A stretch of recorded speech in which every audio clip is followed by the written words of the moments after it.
wabarakatuh.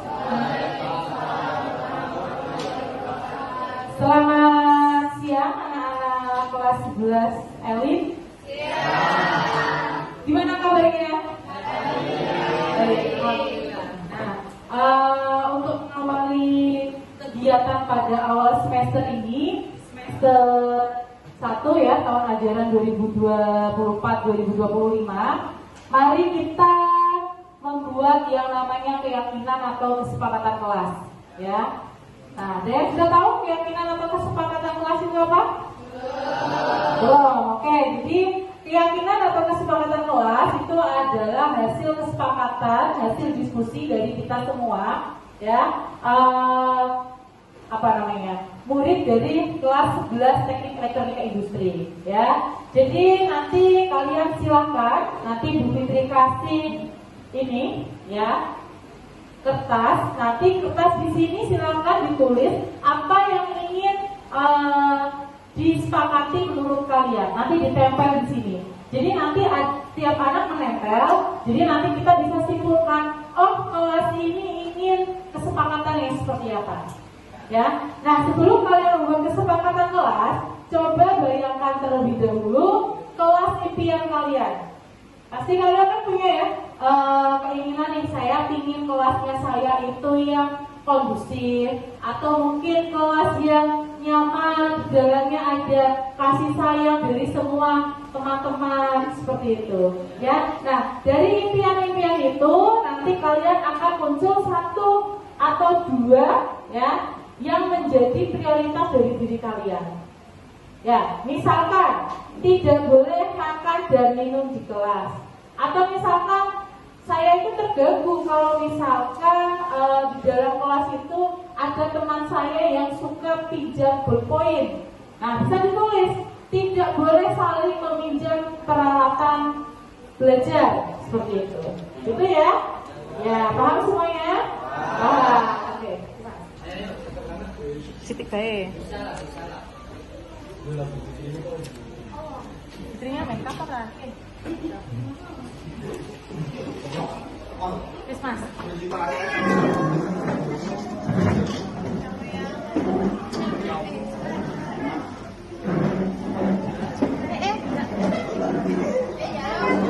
Hasil dari apa yang sudah kamu tulis, apa yang sudah kamu impikan dan cita-citakan kelas ini ingin seperti apa. Ya, ada kesepakatan kita untuk membuat kelas ini menjadi kelas impian. Ya, yang pertama kelas ini harus kompak, ya, saling menyayangi dan tidak membeda-bedakan. Dilarang membeda-bedakan, baik dari segi itu dari rumahnya daerah mana, ya, nah dari segi warna kulit, ya, dari segi hobi dan lain sebagainya kita semua sama ya, harus kompak, kita satu keluarga, seperti itu ya. Yang kedua, dilarang membuli antar teman. Ya, kalau mau bercanda, ya sekiranya dilihat temannya itu lagi enak diajak bercanda atau tidak, ya. Kemudian dilarang mengganggu teman di kelas. Jadi harus saling menghormati. Dilarang membuang sampah sembarangan. Ya, kalau ada sampah dibuang langsung ke tempat sampah. Dilarang tidur di kelas. Dilarang bermain HP di saat pelajaran. Dilarang membolos pada saat jam pelajaran. Dilarang mengobrol saat guru menjelaskan. Apakah ini setuju? Setuju. Oke, diberi ketok ya. Jadi ini adalah keyakinan kelas kita, kesepakatan kelas kita. Jadi apabila ada yang tidak sesuai dengan ini berarti dia melanggar. Kalau melanggar berarti dia harus ada konsekuensinya. Konsekuensinya apa? Traktir. Enak di kalian. Ya, oke, konsekuensinya dia harus bertanggung jawab dengan apa yang dilakukan tidak sesuai dengan keyakinan kelas kita. Seperti itu ya. Ya, oke, ini bisa nanti pengurus kelas ini bisa dibikin banner ya. Begitu. Jangan.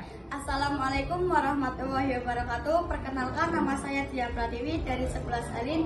Di sini saya mau menyampaikan terima kasih kepada Bu Fitri karena dengan adanya keyakinan kelas yang dibuat bersama, kelas yang nyaman. Assalamualaikum warahmatullahi wabarakatuh. Perkenalkan, nama saya Randy. Saya menjadi nyaman dan betah berada di kelas berkat adanya kesepakatan kelas yang sudah dibuat. Terima kasih Bu Fitri.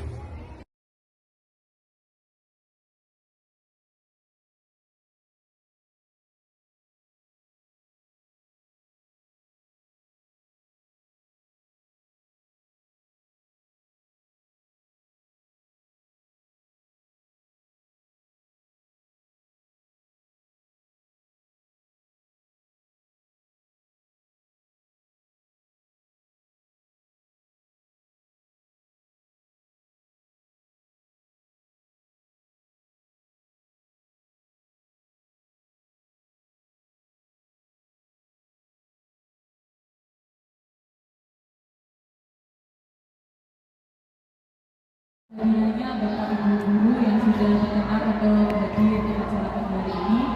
Saya akan membuka acara ini. Bismillahirrahmanirrahim. Assalamualaikum warahmatullahi wabarakatuh. Selamat pagi Bapak Ibu Guru SMK Nusantara 1 Comal. Terima kasih untuk kehadirannya, telah meluangkan waktunya untuk menghadiri acara diseminasi pada modul 1.4 program calon guru penggerak. Untuk mengawali kegiatan pada pagi hari ini, marilah kita buka dengan bacaan bismillah.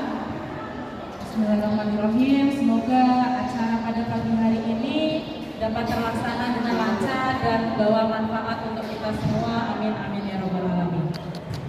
Untuk yang pertama, langsung saja saya akan memaparkan mengenai aksi nyata dari budaya positif di modul 1.4. Sudah kenal ya Bapak Ibu Guru ya? Saya sendiri sebagai peserta calon guru penggerak di angkatan 11, Fitri Nurjana.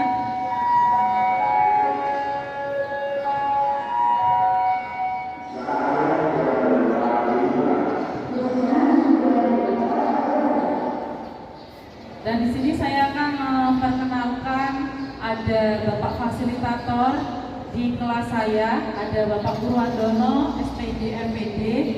Beliau dari SMK Jepara, dan ada Ibu pengajar praktik, ada Ibu Inayah dari TK Pembina Negeri Ulujati. Nah, untuk kegiatan ini kegiatan mandiri, jadi saya melakukan aksi nyata ini langsung kepada Bapak Ibu Guru di instansi tempat saya mengajar. Yang pertama adalah rancangan tindakan untuk aksi nyata. Yang melatar belakangi dari tindakan aksi nyata ini adalah bahwasanya kita menyadari bahwa murid itu tidak suka peraturan. Karena selama ini jika murid melakukan pelanggaran, maka yang ada di pikiran dia adalah akan mendapatkan hukuman, di mana hukuman itu akan cenderung membuat malu dirinya. Nah, tujuan dari aksi nyata ini yang pertama adalah kita semua ingin menciptakan murid yang merdeka dan disiplin diri yang kuat. Kemudian juga kita ingin menumbuhkan budaya positif di sekolah dengan meyakini nilai-nilai kebijakan universal. Di mana tolak ukurnya dari program aksi nyata ini nanti akan terbentuknya keyakinan kelas melalui kegiatan kesepakatan kelas yang dilakukan oleh wali kelas dan juga siswa. Kemudian juga siswa mampu menerapkan dan menjalankan keyakinan kelas yang telah dibuat. Nah, ini untuk lini masa tindakan dari aksi nyata ini sebelum melakukan kegiatan ini yang telah saya lakukan yaitu meminta izin pertama kepada Bapak Kepala Sekolah yang pada pagi hari ini berhalangan hadir karena beliau ada kegiatan lain. Kemudian mengumpulkan Bapak Ibu Guru, alhamdulillah semuanya dapat hadir di sini dengan sangat semangat dan bahagia ya Bapak Ibu ya. Karena saya yakin Bapak Ibu Guru yang hadir di sini adalah para Bapak Ibu Guru hebat ya. Kemudian kita juga nantinya akan saling berkoordinasi dan berkolaborasi dengan wali kelas untuk membuat keyakinan kelas masing-masing. Kemudian di akhir ini nantinya dapat memantau, merefleksi, dan mengevaluasi keyakinan kelas yang telah dibuat. Nah, untuk berjalannya acara ini pasti membutuhkan dukungan, dan alhamdulillah dari ketiga poin ini didukung ya, sehingga kegiatan pada pagi hari ini dapat terlaksana. Oke, Bapak Ibu guru, tadi pengantar awal mengenai kegiatan aksi nyata. Jadi mungkin barangkali di sini Bapak Ibu guru ada yang masih bingung hadir di sini. Jadi pagi hari ini itu adalah saya mengaksi nyatakan dari modul di pendidikan guru penggerak modul 1.4. Jadi saya mengikuti program calon guru penggerak di angkatan 11 ini sudah masuk modul 1.4, di mana modul 1.4 itu modul terakhir dari modul 1, dan saya harus mendiseminasikan kepada Bapak Ibu guru semua. Nah, di sini untuk temanya yaitu menyebarkan pemahaman dan pengalaman penerapan budaya positif. Oke, sebelumnya saya ucapkan selamat datang para Bapak Ibu guru hebat. Mari bersama kita belajar, berkolaborasi, saling mendukung demi mewujudkan disiplin positif di SMK Nusantara 1 Zona tercinta ini. Masuk di materi ya Bapak Ibu. Di sini ada konsep utama modul budaya positif. Yang pertama ada perubahan paradigma belajar. Kemudian ada disiplin positif, ada kebutuhan dasar manusia, ada motivasi perilaku manusia, ada posisi kontrol restitusi, ada keyakinan kelas, dan yang terakhir adalah segitiga restitusi. Dari ketujuh yang sudah saya tampilkan di PowerPoint ini merupakan budaya positif yang seharusnya ada di sekolah tercinta ini, Bapak Ibu guru. Nah, sekarang kita akan membahas dari pembelajaran dengan paradigma baru. Pembelajaran dengan paradigma baru ini dirancang berdasarkan prinsip pembelajaran yang terdiferensiasi, sehingga setiap siswa belajar sesuai kebutuhan dari tahap perkembangannya untuk mewujudkan profil pelajar Pancasila. Jadi di sini telah dikatakan Bapak Ibu guru bahwa prinsip pembelajaran kita harus terdiferensiasi, karena kita menyadari bahwasanya anak didik kita itu tidak sama rata. Mereka mempunyai karakter yang berbeda-beda, mempunyai tingkat kompetensi yang berbeda-beda, maka kita harus masuk ke dalam diri mereka ya Bapak Ibu guru. Jadi balik lagi kepada prinsip dari Ki Hajar Dewantara bahwasanya kita tidak boleh yang namanya menuntut murid. Kita harus menuntun, karena sejatinya setiap murid itu sudah mempunyai garisnya masing-masing. Kita dituntut untuk menebalkan saja, tidak untuk menuntut, seperti itu Bapak Ibu. Nah, di sini ada profil pelajar Pancasila, di mana profil pelajar Pancasila ini yang setiap hari kita gaungkan. Ya, anak didik kita harus mempunyai profil pelajar Pancasila ini. Ada beriman, berkebinekaan, bergotong royong, kreatif, bernalar kritis, dan harus mandiri. Seperti itu Bapak Ibu. Nah, untuk selanjutnya ada disiplin positif, di mana dalam budaya kita makna kata disiplin itu dimaknai menjadi sesuatu yang dilakukan seseorang pada orang lain untuk mendapatkan kepatuhan. Kita cenderung menghubungkan disiplin itu dengan ketidaknyamanan. Nah, harusnya sebagai pendidik tujuan kita itu adalah menciptakan anak-anak yang memiliki rasa disiplin itu dari dirinya, sehingga mereka bisa berperilaku dengan mengacu pada nilai-nilai kebajikan universal dan memiliki motivasi intrinsik bukan ekstrinsik.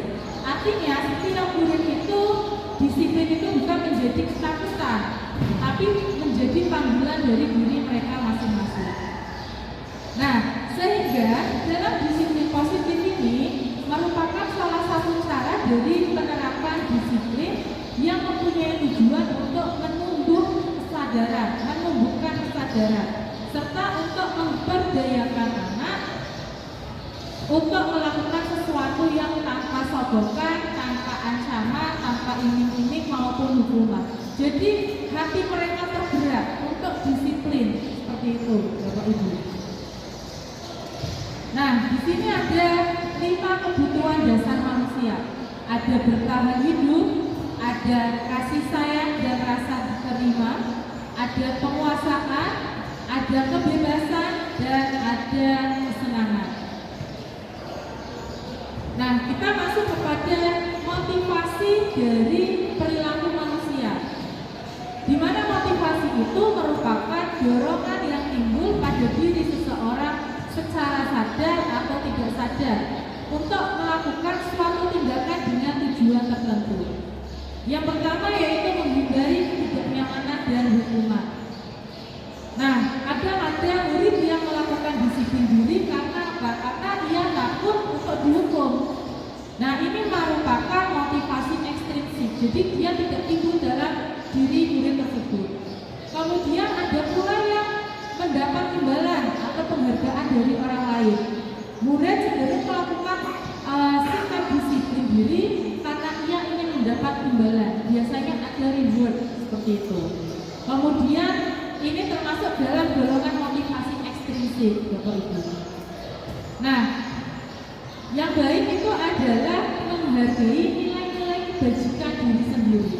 Artinya, murid di sini melakukan disiplin diri karena sadar akan nilai kebajikan dirinya, sehingga ini disebut sebagai motivasi intrinsik.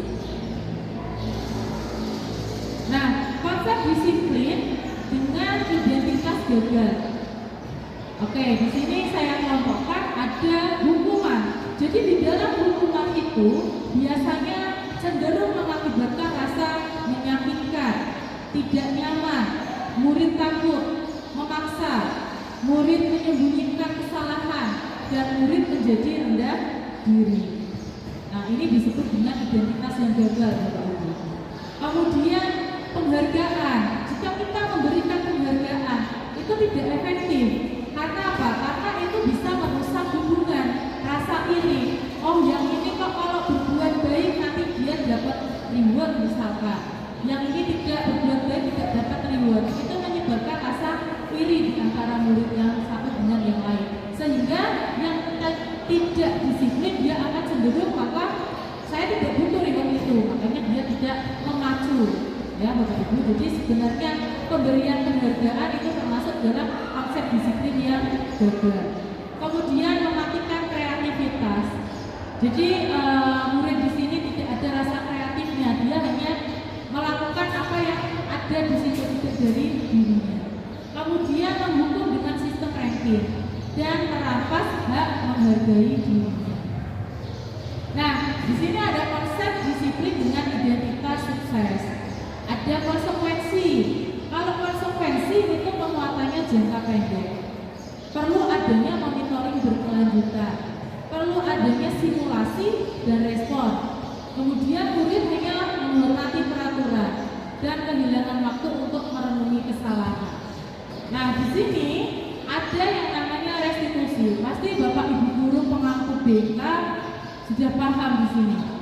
Nah, ini murid bertanggung jawab untuk perilakunya, fokus pada pemecahan masalah jangka panjang. Kemudian murid itu cenderung menghormati dirinya dan orang lain. Kemudian ada teori kontrol, dirinya memegang kontrol di situ. Dan murid bersemangat memperbaiki kesalahannya. Ini bisa dimasukkan dalam identitas sukses. Nah, dari rangkaian budaya positif tadi saya sudah mengambil 2 budaya positif yang sudah saya terapkan di kelas 11 teknik elektronika industri. Karena kebetulan saya sebagai wali kelas 11 teknik elektronika industri dan saya juga guru pengaku di situ. Jadi saya telah kelas, Bapak Ibu. Mengapa keyakinan kelas? Mengapa tidak peraturan kelas saja? Ini salah. Oke, jadi kita kembali ke pertanyaan ini.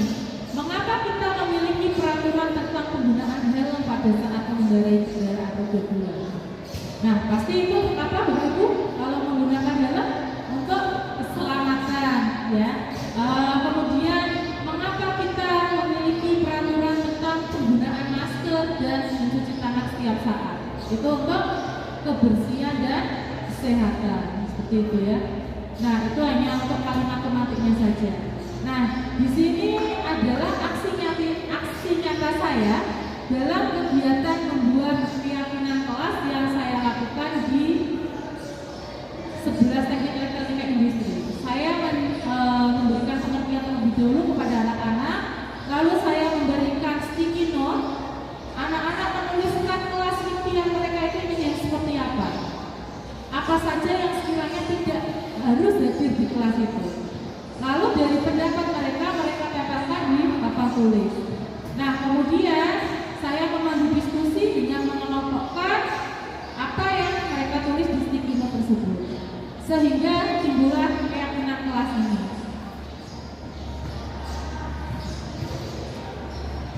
Nah, begitu Bapak Ibu. Jadi ini adalah rangkaian kegiatan dari pembuatan keyakinan kelas. Mulai yang pertama adalah saya memberikan pengertian terlebih dahulu kepada para siswa-siswi mengenai apa itu keyakinan kelas. Selanjutnya saya memberikan waktu kepada mereka untuk membayangkan kelas impian mereka itu ingin yang seperti apa. Nah, kelas impian itu akan terwujud jika apa? Mereka tuliskan dalam sticky note, lalu mereka tempel di papan tulis.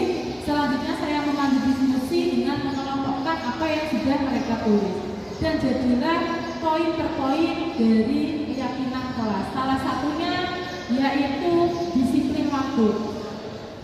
Kemudian ada belajar dengan antusias, semangat dan percaya diri. Saling menjaga kebersihan dan keindahan. Lalu saling menghormati sesama, saling membantu dan bekerja sama, menghargai guru atau teman yang sedang berbicara, selalu menerapkan 5S, senyum, salam, sapa, sopan dan santun, dan yang terakhir adalah gemar membaca dan menulis sebagai budaya literasi. Nah, ini merupakan keyakinan kelas yang berhasil kami buat di 11 teknik elektronika industri. Nah, bagaimana pembentukan keyakinan kelas itu? Jadi kita lebih abstrak dari peraturan. Karena kalau peraturan itu kan sudah ada, sudah dibuat ya Bapak Ibu. Kalau keyakinan kelas itu timbul dari hasil diskusi kita semua yang ada di kelas tersebut. Kemudian berupa pernyataan universal. Kemudian dibuat dalam bentuk positif. Nah, kemudian sedikit saja agar mudah diingat. Jadi poinnya tidak terlalu banyak Bapak Ibu. Nah, kemudian sesuai dengan kondisi kelas dan kondisi sekolah. Supaya apa? Supaya mudah untuk diterapkan. Kemudian semua warga kelas dilibatkan sehingga nantinya sudah terbikin keyakinan kelas, tidak ada 1 atau 2 anak yang merasa keberatan. Karena itu sudah menjadi kesepakatan semua. Seperti itu. Jadi nantinya apabila ada yang melanggar, berarti dia telah melanggar apa yang sudah menjadi konsekuensi atau perjanjian atau keyakinan dari yang telah dibuat bersama teman-teman. Oke.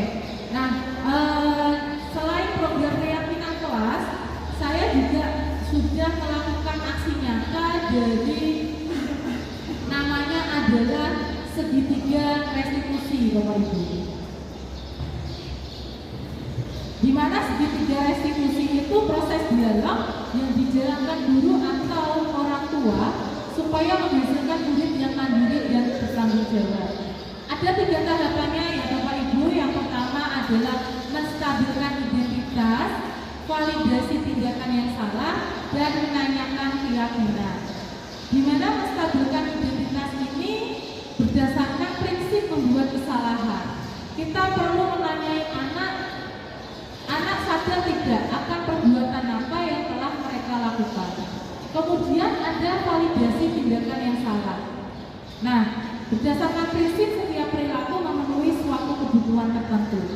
Mengenali dan mengakui kebutuhan murid akan memperbaiki hubungan dengan murid, dan guru akan bergeser dari pemikiran stimulus respon menjadi proaktif. Dan yang selanjutnya adalah menanyakan keyakinan. Murid akan diberi pertanyaan-pertanyaan bermakna untuk memunculkan motivasi secara instruksi. Kemudian mampu mengaitkan keyakinan dengan tindakan yang salah. Jadi kemarin saya ada 2 kasus yang sudah saya lakukan menggunakan segitiga restitusi. Salah satu kasusnya yaitu salah satu murid saya itu sering meminta izin untuk keluar ke toilet, izinnya pada saat pelajaran. Tetapi setelah ia izin untuk keluar, dia kerap kali tidak masuk kembali, Bapak Ibu. Nah, di situ saya melakukan segitiga restitusi kepada anak tersebut sebagai peran saya sebagai manajer. Jadi bukan peran saya sebagai penghukum. Mungkin paradigmanya kalau guru sebagai penghukum, murid akan dipanggil lalu langsung dijudge tanpa kita tahu bahwa murid itu kenapa melakukan hal tersebut, konsekuensinya apa. Nah, ini untuk dialognya Bapak Ibu kemarin sudah sempat saya tulis. Nah, ini untuk aksi nyatanya, saya memanggil murid saya ini. Di sini peran saya sebagai guru yang bertindak sebagai manajer. Nah, di sini saya menanyakan terlebih dahulu Bapak Ibu terkait apakah murid tersebut itu tahu kenapa saya panggil ke situ. Nah, di situ murid akan menyadari akan apa yang ia salah, seperti itu. Di sini murid menjawab bahwasanya dia berbohong, dia melanggar keyakinan kelas, yaitu dengan berbohong dan tidak kembali lagi ke kelas. Nah, di sini saya melakukan langkah yang kedua, yaitu menanyakan mengenai keyakinan kelasnya. Apakah dia sadar perbuatan dia itu melanggar keyakinan kelas? Nah, di situ dia akan mulai tergali, Bapak Ibu. Dengan sendirinya murid tersebut akan bilang, iya Bu, maaf, saya telah berbohong, saya telah melanggar keyakinan kelas. Padahal di keyakinan kelas tertulis bahwasanya harus mengikuti pelajaran, harus menjaga kejujuran dan lain sebagainya. Nah, di sini saya tidak menjudge, kamu harus seperti ini. Saya tidak memberikan hukuman Bapak Ibu, karena sesuai dengan segitiga restitusi kita tidak boleh memberi hukuman. Kita harus menanyakan ke murid tersebut, sekiranya kamu melanggar keyakinan kelas, konsekuensinya apa? Langkah apa yang kamu ambil? Nah, dari situ murid akan tergerak Bapak Ibu. Saya akan lebih giat lagi. Mungkin saya akan menebus apa yang sudah saya lakukan ini dengan saya ingin lebih disiplin. Ingin 1 minggu ini saya tiket, Pak Bu, seperti itu. Nah, jadi dengan adanya segitiga restitusi ini, maka kita bisa menyelesaikan masalah siswa-siswi kita dengan cara yang menyenangkan, seperti itu Bapak Ibu guru ya. Jadi tidak ada lagi rasa ketakutan di diri siswa-siswi kita. Siswa-siswi kita tidak ada rasa lagi untuk berbohong, untuk menutupi kesalahannya. Nah, demikian pemaparan dari aksi nyata di budaya positif ini. Terima kasih. Salam Bapak Ibu guru hebat, tergerak, bergerak, menggerakkan. Terima kasih. Wabillahi taufiq wal hidayah. Wassalamualaikum warahmatullahi wabarakatuh.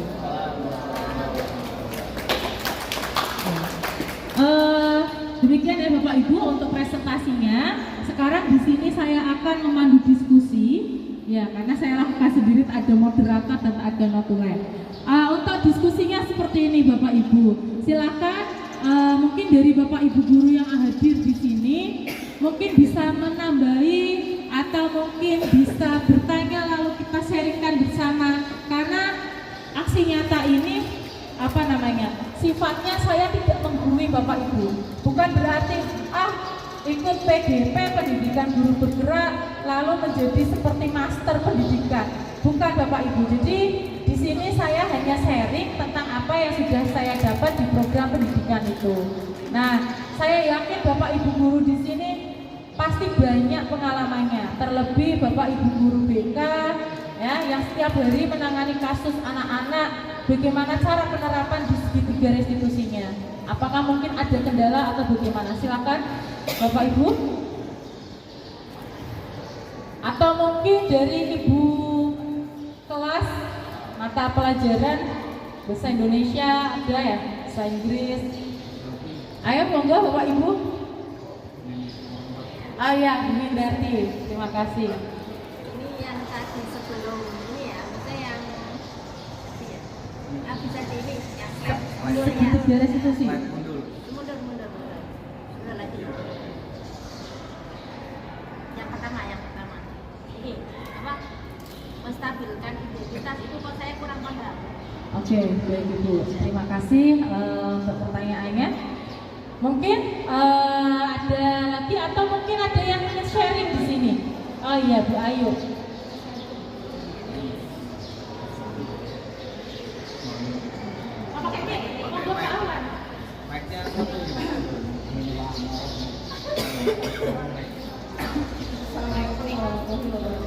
Waalaikumsalam warahmatullahi wabarakatuh. Saya sampaikan sebelumnya Iya, monggo Ibu. tadi mengenai penghargaan. Iya.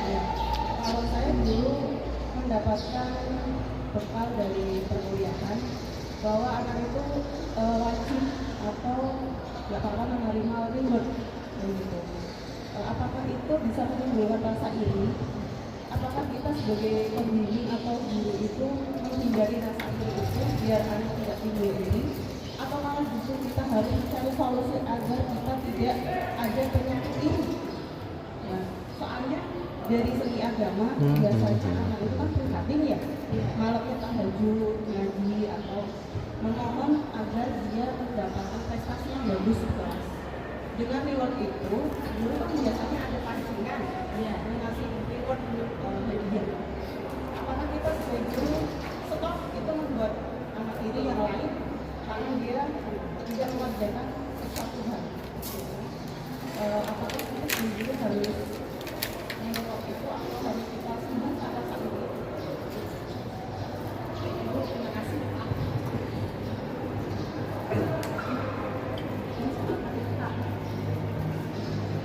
Baik, terima kasih untuk sharingnya Bu Ayu. Di sini saya mencoba menjawab dari pertanyaan Bu Windarti ya, mengenai menstabilkan identitas. Jadi dari segitiga restitusi ini ada yang pertama menstabilkan identitas, setelah itu naik validasi tindakan yang salah, kemudian yang ketiga adalah menanyakan keyakinan. Nah di sini yang ditanyakan adalah menstabilkan identitas. Saya garis bawahi di yang biru ini ya Bu, menggeser identitas gagal ke identitas sukses. Jadi menstabilkan identitas di sini maksudnya adalah guru berperan sebagai manajer, di mana ketika ada siswa atau siswi yang salah, guru memanggilnya tanpa kita langsung ngejudge kesalahan itu.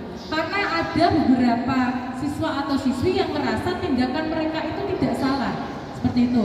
Contohnya saja mereka izin ke toilet lalu tidak balik lagi.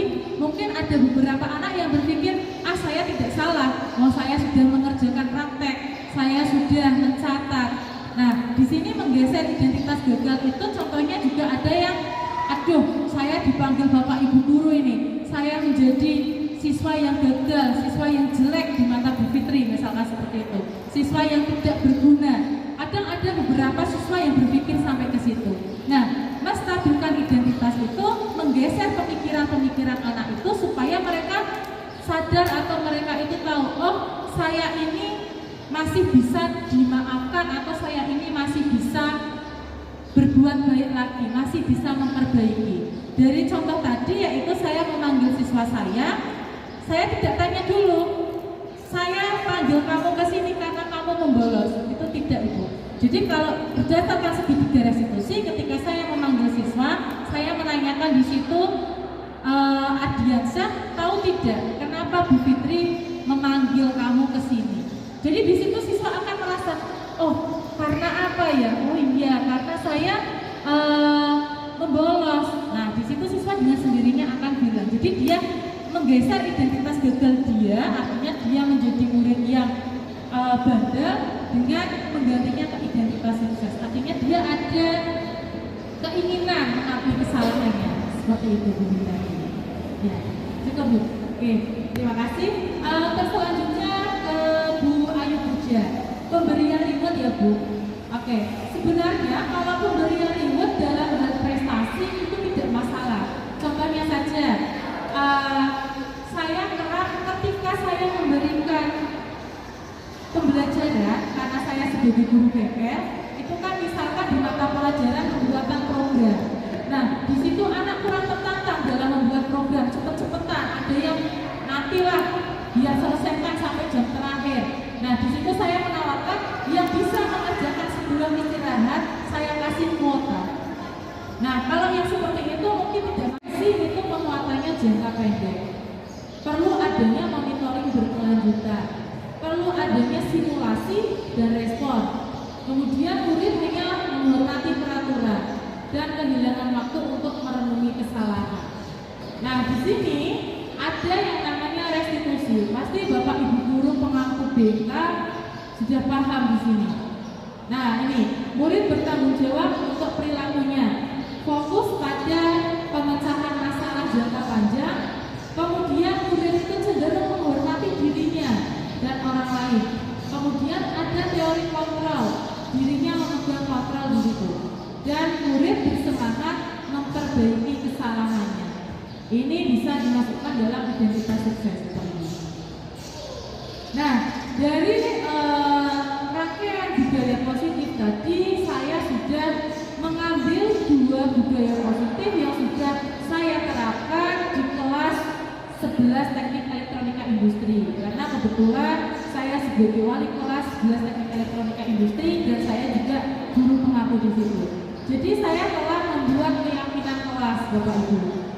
Mengapa keyakinan kelas? Mengapa tidak peraturan kelas saja? Ini salah. Oke, jadi kita kembali ke pertanyaan ini.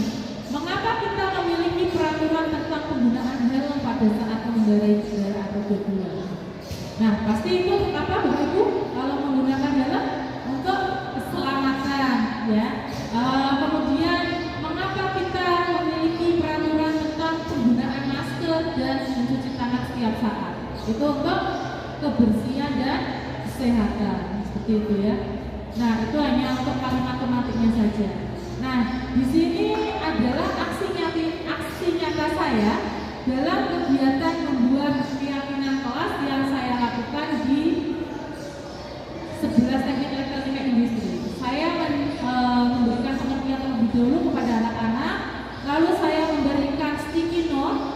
Anak-anak menuliskan kelas impian mereka itu ingin seperti apa. Apa saja yang sekiranya tidak harus hadir di kelas itu. Lalu dari pendapat mereka tempelkan di papan tulis.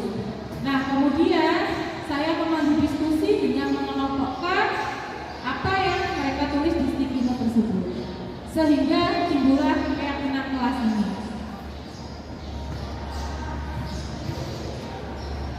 Nah, begitu Bapak Ibu. Jadi ini adalah rangkaian kegiatan dari pembuatan keyakinan kelas. Mulai yang pertama adalah saya memberikan pengertian terlebih dahulu kepada para siswa-siswi mengenai apa itu keyakinan kelas. Selanjutnya saya memberikan waktu kepada mereka untuk membayangkan kelas impian mereka itu ingin yang seperti apa. Nah, kelas impian itu akan terwujud jika apa? Mereka tuliskan dalam sticky note, lalu mereka tempel di papan tulis. Selanjutnya saya memandu diskusi dengan mengelompokkan apa yang sudah mereka tulis. Dan jadilah poin per poin dari keyakinan kelas. Salah satunya yaitu disiplin waktu. Kemudian ada belajar dengan antusias, semangat dan percaya diri. Saling menjaga kebersihan dan keindahan.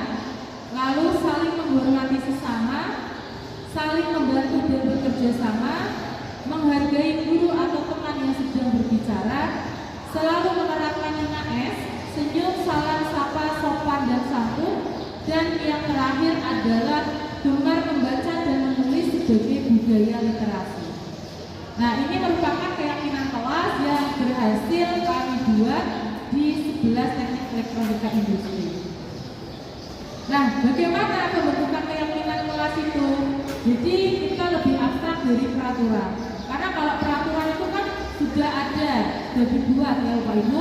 Kalau keyakinan kelas itu timbul dari hasil diskusi kita semua yang ada di kelas tersebut. Kemudian berupa pernyataan universal. Kemudian dibuat dalam bentuk positif. Nah, kemudian sedikit saja ada mudah diingat. Jadi poinnya tidak terlalu banyak Bapak Ibu. Nah, kemudian sesuai dengan kondisi kelas dan kondisi sekolah. Supaya apa? Supaya mudah untuk diterapkan. Kemudian semua warga kelas dilibatkan sehingga nantinya sudah terbikin keyakinan kelas, tidak ada satu atau dua anak yang merasa keberatan karena itu sudah menjadi kesepakatan semua. Seperti itu. Jadi nantinya apabila ada yang melanggar, berarti dia telah melanggar apa yang sudah menjadi konsekuensi atau perjanjian atau keyakinan dari yang telah dibuat bersama teman-teman. Oke. Nah, selain program keyakinan kelas, saya juga sudah melakukan aksi nyata dari namanya adalah segitiga restitusi Bapak Ibu. Di mana segitiga restitusi itu proses dialog yang dijalankan guru atau orang tua supaya menghasilkan murid yang mandiri dan bertanggung jawab.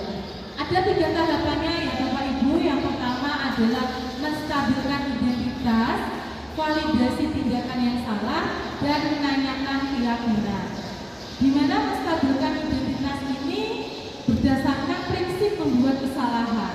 Kita perlu menanyai anak sadar tidak akan perbuatan apa yang telah mereka lakukan. Kemudian ada validasi tindakan yang salah. Nah, berdasarkan prinsip setiap perilaku memenuhi suatu kebutuhan tertentu. Mengenali dan mengakui kebutuhan murid akan memperbaiki hubungan dengan murid, dan guru akan bergeser dari pemikiran stimulus respon menjadi proaktif. Dan yang selanjutnya adalah menanyakan keyakinan. Murid akan diberi pertanyaan-pertanyaan bermakna untuk memunculkan motivasi secara instruksi. Kemudian mampu mengaitkan keyakinan dengan tindakan yang salah. Jadi kemarin saya ada 2 kasus yang sudah saya lakukan menggunakan segitiga restitusi. Salah satu kasusnya yaitu salah satu murid saya itu sering meminta izin untuk keluar ke toilet, izinnya pada saat pelajaran. Tetapi setelah ia izin untuk keluar, dia kerap kali tidak masuk kembali Bapak Ibu. Nah, di situ saya melakukan segitiga restitusi kepada anak tersebut sebagai peran saya sebagai manajer. Jadi bukan peran saya sebagai penghukum. Mungkin paradigmanya kalau guru sebagai penghukum, murid akan dipanggil lalu langsung dijudge tanpa kita tahu bahwa murid itu kenapa melakukan hal tersebut, konsekuensinya apa. Nah, ini untuk dialognya Bapak Ibu kemarin sudah sempat saya tulis. Nah, ini untuk aksi nyatanya, saya memanggil murid saya ini. Di sini peran saya sebagai guru yang bertindak sebagai manajer. Nah, di sini saya menanyakan terlebih dahulu Bapak Ibu terkait apakah murid tersebut itu tahu kenapa saya panggil ke situ. Nah, di situ murid akan menyadari akan apa yang ia salah seperti itu. Di sini murid menjawab bahwasanya dia berbohong, dia melanggar keyakinan kelas yaitu dengan berbohong dan tidak kembali lagi ke kelas. Nah, di sini saya melakukan langkah yang kedua, yaitu menanyakan mengenai keyakinan kelasnya. Apakah dia sadar perbuatan dia itu melanggar keyakinan kelas? Nah, di situ dia akan mulai tergali Bapak Ibu. Dengan sendirinya murid tersebut akan bilang, iya Bu, maaf, saya telah berbohong, saya telah melanggar keyakinan kelas. Padahal di keyakinan kelas tertulis bahwasanya harus mengikuti pelajaran, harus menjaga kejujuran dan lain sebagainya.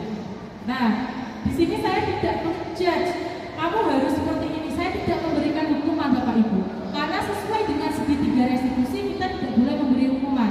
Kita harus menanyakan ke murid tersebut, sekiranya kamu melanggar keyakinan kelas, konsekuensinya apa? Langkah apa yang kamu ambil? Nah, dari situ murid akan tergerak Bapak Ibu.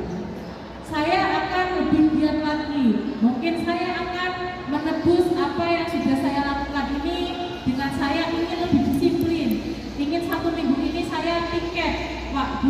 seperti itu. Nah, jadi dengan adanya segitiga restitusi ini, maka kita bisa menyelesaikan masalah siswa-siswi kita dengan cara yang menyenangkan seperti itu, Bapak Ibu guru ya. Jadi tidak ada lagi rasa ketakutan di diri siswa-siswi kita. Siswa-siswi kita tidak ada rasa lagi untuk berbohong, untuk menutupi kesalahannya. Nah, demikian pemaparan dari aksi nyata di budaya positif ini. Terima kasih. Salam Bapak Ibu guru hebat, tergerak, bergerak, menggerakkan. Terima kasih. Wabillahi taufiq wal hidayah. Wassalamualaikum warahmatullahi wabarakatuh.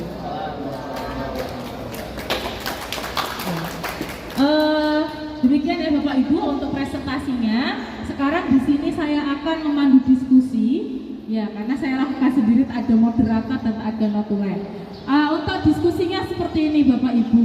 Silakan mungkin dari Bapak Ibu guru yang hadir di sini mungkin bisa menambahi atau mungkin bisa bertanya lalu kita sharingkan bersama, karena aksi nyata ini sifatnya saya tidak menggurui Bapak Ibu, bukan berarti ikut PDP pendidikan guru bergerak lalu menjadi seperti master pendidikan, bukan Bapak Ibu. Jadi di sini saya hanya sharing tentang apa yang sudah saya dapat di program pendidikan itu.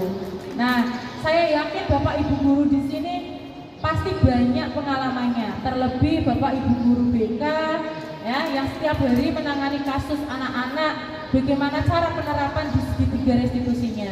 Apakah mungkin ada kendala atau bagaimana? Silakan Bapak Ibu.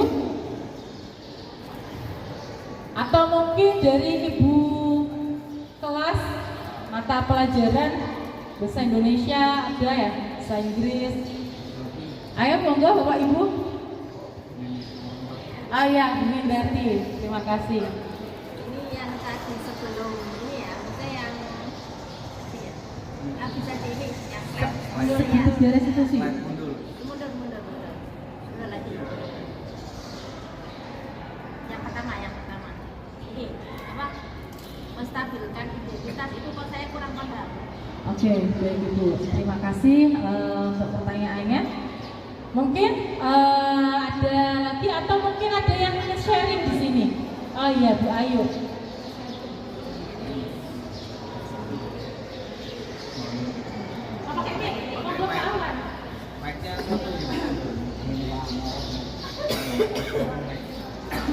Assalamualaikum warahmatullahi wabarakatuh. Waalaikumsalam warahmatullahi wabarakatuh.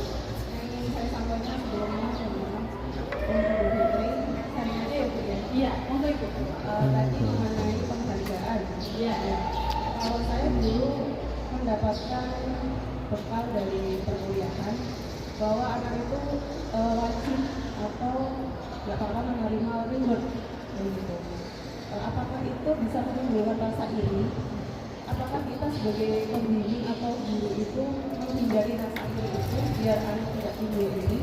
Atau malah justru kita harus mencari solusi agar kita tidak ada penyakit iri? Ya, soalnya dari segi agama biasanya anak itu kan prihatin ya, malamnya tahajud, ngaji atau memohon agar dia mendapatkan prestasi yang bagus di kelas. Dengan reward itu, Tujuan apa? Dengan tujuan dia hanya ingin mendapatkan reward itu tanpa ada kesadaran di dalam dirinya. Yang dimaksudkan tidak boleh memberikan reward itu dalam hal budaya positif seperti itu.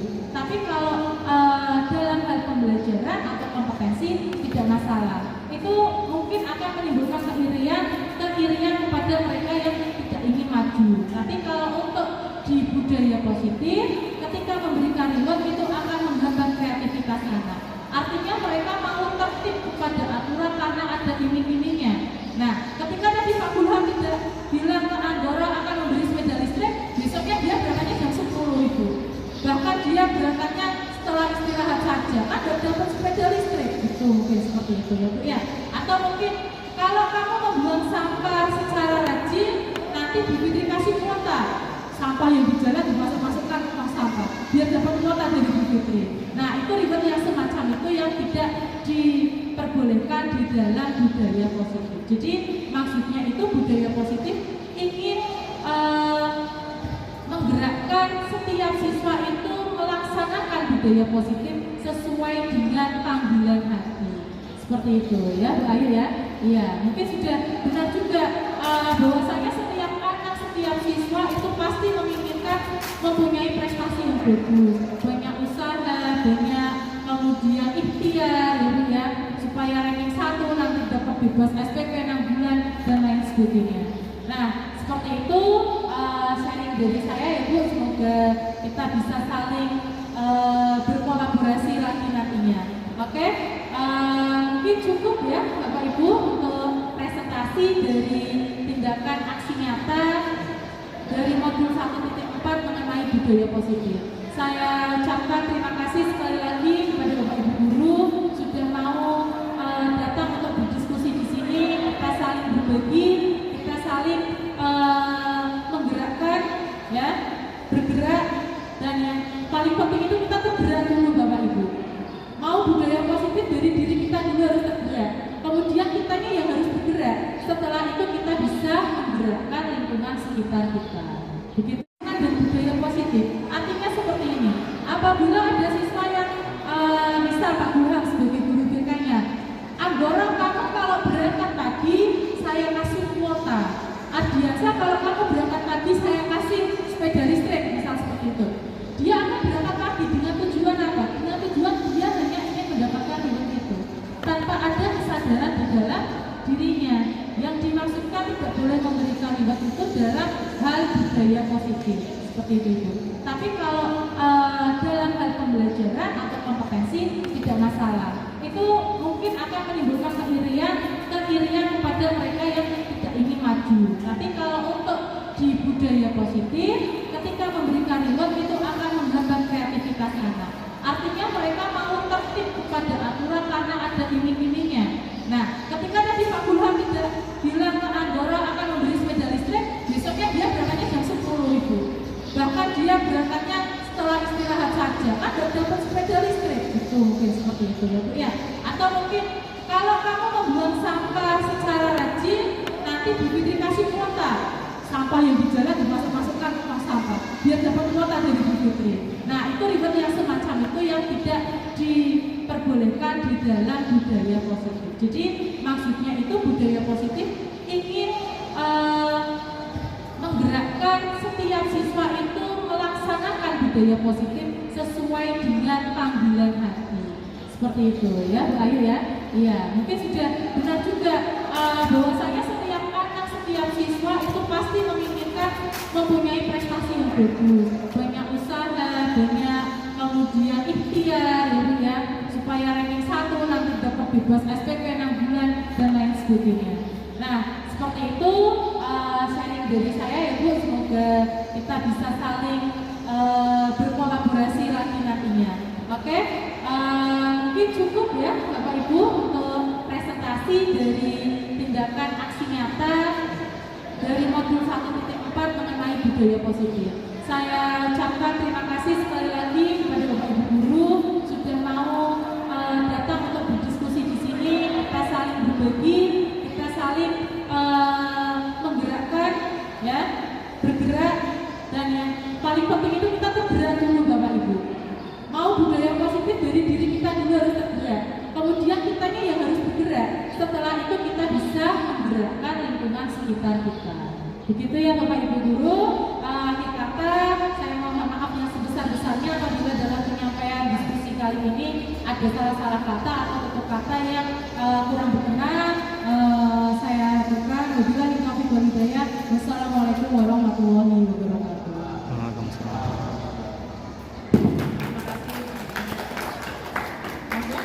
Berikut adalah testimoni dari rekan guru sejawat mengenai diseminasi budaya positif yang telah saya lakukan. Assalamualaikum warahmatullahi wabarakatuh. Perkenalkan, nama saya Muhammad Yafinuha. Saya merupakan guru produktif yang mengajar di SMK Nusantara 1 Comal. Saya adalah rekan sejawat dari Ibu Fitri Nurjanah, guru SMK Nusantara 1 Comal yang sedang mengikuti pendidikan guru penggerak angkatan ke-11. Di sini, saya akan memberikan testimoni mengenai diseminasi budaya positif yang telah disampaikan oleh Ibu Fitri. Menurut saya, budaya positif sangat perlu diterapkan di sekolah SMK Nusantara 1 Comal. Hal ini dikarenakan budaya positif sangat bermanfaat untuk pembentukan karakter siswa, terutama karakter disiplin siswa. Dengan penerapan budaya positif, siswa diharapkan dapat meningkatkan kedisiplinan, terutama kedisiplinan yang menyangkut dengan tata tertib sekolah tanpa perlu adanya paksaan. Artinya, siswa dengan sadar diri mau menaati peraturan sekolah. Salah satu cara menerapkan budaya positif di sekolah adalah dengan membuat keyakinan kelas. Keyakinan kelas dibuat oleh wali kelas ataupun guru pengajar suatu kelas dalam satu rombongan kelas. Artinya, keyakinan kelas merupakan kesepakatan bersama yang dibuat oleh semua siswa dalam satu rombongan kelas yang dipandu oleh guru. Dengan adanya keyakinan kelas, maka siswa terikat oleh aturan bersama, di mana aturan itu dibuat berdasarkan kesadaran dari siswa sendiri. Artinya, jika sampai ada pelanggaran, berarti siswa kurang bisa komitmen terhadap aturan yang dibuatnya. Oleh karena itu, dengan adanya pembuatan keyakinan kelas, diharapkan kesadaran diri siswa untuk meningkatkan budaya positif di sekolah akan timbul dan akan menjadi lebih baik lagi oleh guru ketika ada salah satu siswa yang melanggar terhadap keyakinan kelas yang dibuat bersama adalah dengan menggunakan prinsip segitiga restitusi. Dengan menggunakan prinsip segitiga restitusi, guru tidak memberikan hukuman secara langsung, tapi guru memberikan kesadaran atau menyadarkan siswa atas kesalahan yang telah dibuatnya. Prinsip segitiga restitusi ini bukan sebagai prinsip untuk menghukum atau memberi hadiah kepada siswa yang telah berprestasi di kelas, tapi lebih dari itu, segitiga restitusi sangat bermanfaat untuk membentuk kepercayaan diri siswa, karena segala tindakan yang dilakukan oleh siswa berdasarkan dari kesadaran diri. Artinya, guru tidak memberikan hukuman atau hadiah secara langsung, tapi guru memberikan kesadaran siswa akan perbuatan yang telah dilakukannya.